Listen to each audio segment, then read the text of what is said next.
براندك كمدير بيتحدد بناء على حالتك العصبية.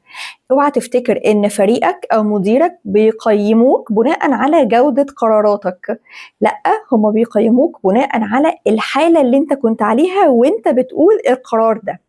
تعالي لي كده مدير لما اقولك مثال على 2 مديرين، واحد استلم تاسكات إضافية من الإدارة فنزل علشان يبلغها لفريقه، فكان مشدود متوتر بيتكلم بسرعة، فالفريق هنا هيخرج وهو قلقان وبيقول عليه هو دايما كده كل ما يتضغط من الإدارة ينزل يضغطنا.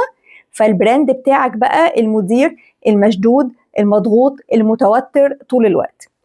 نيجي لمدير تاني استلم نفس القرار بس نظم حالته الأول فنزل يبلغه لفريقه وهو هادي متزن، صوته ثابت وكلامه بطيء مش متسرع، فالفريق خرج وهو مطمن وقال عليه ده المدير ده واثق من نفسه وثابت، وده البراند بتاعك. فانت اللي بتصنع البراند بتاعك بمدى قدرتك على اللي انت تنظم حالتك. خطوة عملية تقدر تعملها من النهاردة قبل ما تبلغ فريقك بأي قرار، اعمل تمرين ريست ذا ستيت، يعني نظم حالتك الأول وخد نفسك ونزل كتافك، وانت بتتكلم اتكلم ببطء أكتر من طريقتك الطبيعية وانت بتقول الكلام بتاعك. انت كده بتخلق البراند بتاعك بإيدك أو بتنظيمك لحالتك العصبية، وده بيحصل امتى؟